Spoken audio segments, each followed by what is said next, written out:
Number 10. You own a cat. Imagine you're living your best life in, say, 14th century Europe. You've got a cozy cottage, a crackling fire, and a fluffy, purring companion warming your lap.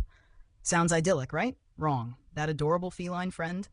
In the Middle Ages, especially during the peak of witch hysteria, that cat was practically a one-way ticket to a trial by ordeal. Specifically, if your cat was black, you might as well have been cackling in a pointy hat while stirring a cauldron. Cats, particularly black ones, were widely believed to be familiars, demonic helpers that witches used to do their evil bidding. They were thought to be shape-shifted demons, spies for Satan, or even the devil himself in disguise. The sheer audacity of these independent creatures, wandering around silently, with glowing eyes in the dark, just screamed witchcraft to a superstitious populace.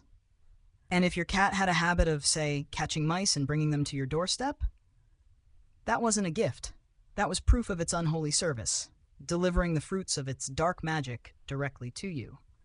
Pope Gregory IX even issued a papal bull in 1233 Vox in Rama, which specifically condemned black cats as incarnations of the devil. So, yeah, your innocent tabby would have been Exhibit A in the case for your immediate immolation. Basically, if you were a crazy cat person back then, you were just a crazy witch person. Number 9. You have a birthmark. Picture this. You're born with a beauty mark, a mole, or maybe even a slightly unusually shaped patch of skin. Today, it's just you. Back in the Middle Ages, that little imperfection could have been your personal invitation to the stake, because what you saw as a unique epidermal feature, they saw as a witch's mark, or devil's mark. These marks were believed to be the spot where the devil had literally touched you to seal your pact with him, or where a familiar might suckle your blood. They could be anything: moles, warts, scars, even simple freckles. The more unusual, the more suspicious. Witch hunters would meticulously search bodies for any such blemish, often using long needles to prick them. If the spot didn't bleed or didn't cause pain, it was considered undeniable proof of a witch's supernatural protection. Forget about the scientific understanding of skin pigmentation or capillary distribution. If your mole was a bit numb, you were clearly consorting with Beelzebub. It was a no-win situation. Have perfect skin and you're hiding your marks. Have imperfect skin and you're marked. Basically, your dermatology appointment would have ended with kindling, not cream. Number 8. You're too old or too young. Imagine being at the absolute extremes of the age spectrum. You're either a wise elder brimming with life experience or a curious child full of innocent wonder. In the medieval witch trials, these weren't stages of life. They were red flags waving furiously in the face of logic. Being either too old or too young could easily get you accused. Old women, especially those living alone, widows, or those with unusual appearances, like hunched backs, missing teeth, or a penchant for muttering to themselves, were prime targets. Their knowledge of herbal remedies, passed down through generations, was seen not as folk medicine, but as dark incantations. Their isolation made them easy scapegoats, and their advanced age meant they were often deemed past redemption, and thus more likely to have given themselves to the devil.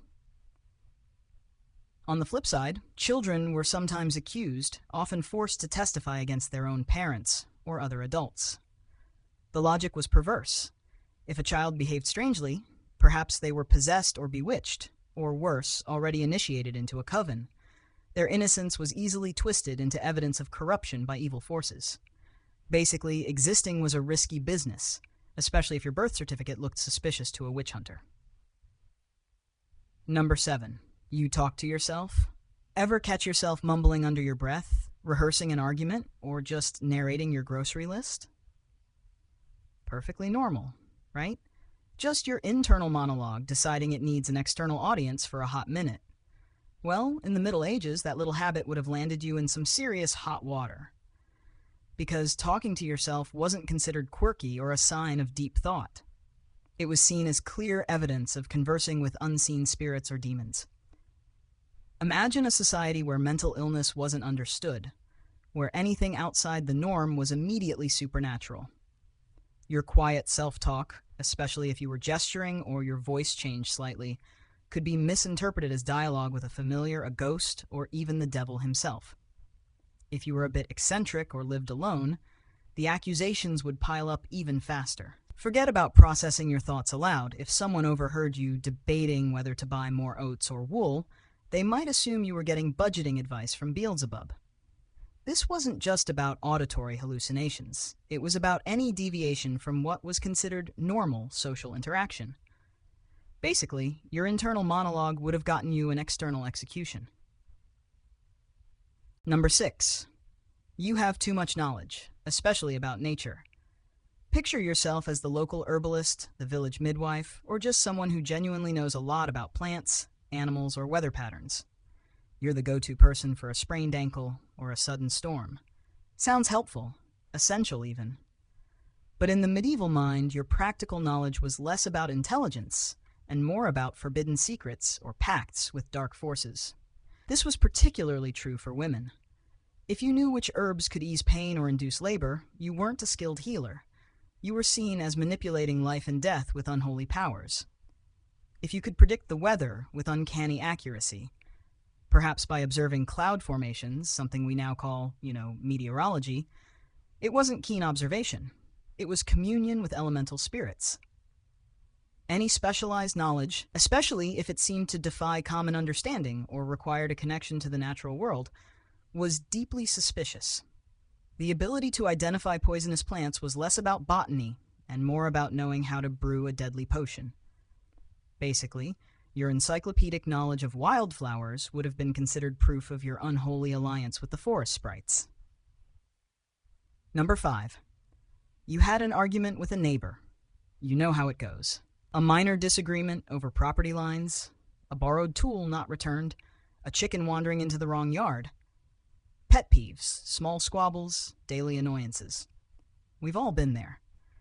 But in the Middle Ages, if you had a spat with a neighbor, and then something unfortunate happened to them, say their cow got sick, or their bread didn't rise, that argument suddenly became evidence of your malevolent witchcraft.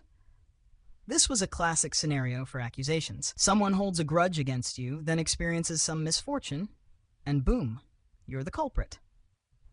The legal system, such as it was, often relied heavily on circumstantial evidence and community suspicion. If your neighbor's child suddenly got a fever after you exchanged harsh words, it wasn't a coincidence. It was your evil eye, your curse, your demonic influence. It tapped into deep-seated fears and resentments within close-knit communities. The lack of scientific understanding meant that any unexplained bad luck could be attributed to supernatural causes, and the easiest target was often the person you'd recently had a public spat with. Basically, your petty grievances could lead to some seriously fiery consequences. Number 4. You dreamt about the devil.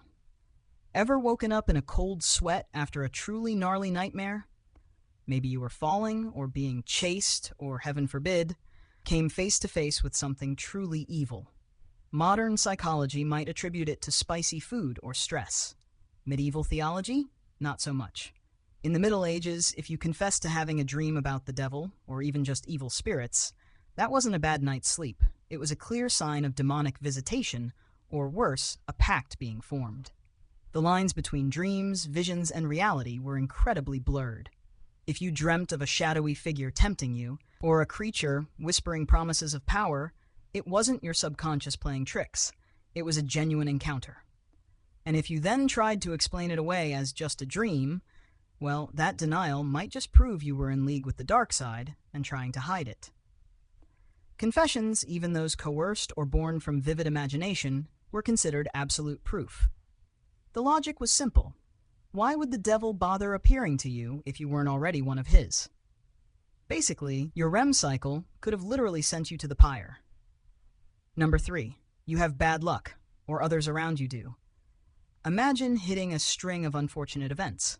Your crops fail, your chickens get sick, your best goat Bartholomew suddenly decides to stage a dramatic exit from this mortal coil. Unlucky, right? A string of coincidences. But in the Middle Ages, especially in tightly knit, superstitious communities, a run of bad luck wasn't just bad luck. It was often attributed to malevolent magic, specifically yours. If you, or worse, if people around you, started experiencing inexplicable misfortunes, sudden illnesses, livestock dying, milk spoiling, butter refusing to churn, even a persistent cough, the finger of blame often pointed to the nearest suspicious character. And who was that? Often, someone already on the social periphery.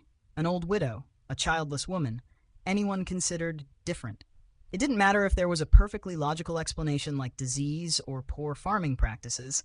The unseen hand of witchcraft was far more comforting and terrifying an explanation.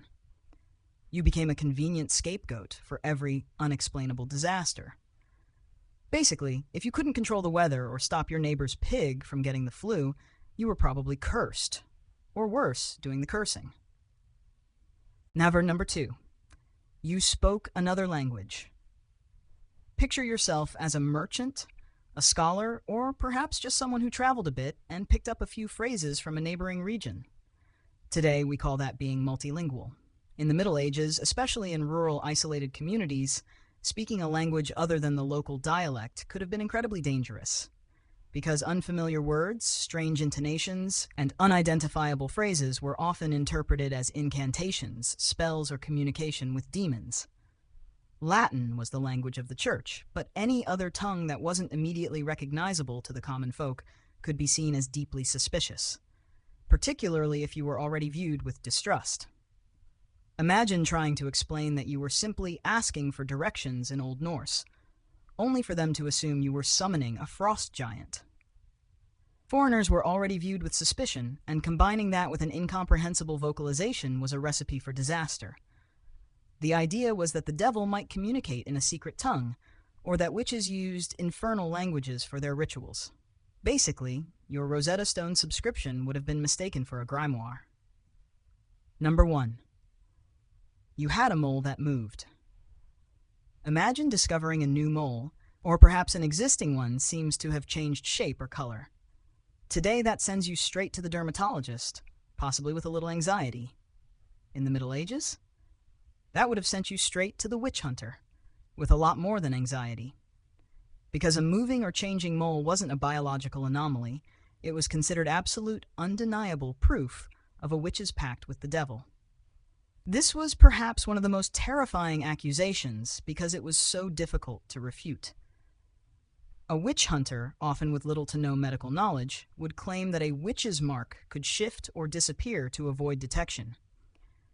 If a mole seemed to pulse, or if it appeared to hide when prodded, it wasn't a trick of the light or normal physiological variations. It was a sign of supernatural evasion. The fear was that the devil himself was guiding these marks, making them appear and disappear at will to protect his servant. This belief was often fueled by the paranoia of the times, where any unexplainable bodily phenomenon was immediately attributed to dark magic. Basically, your skin cells would have been signing your death warrant.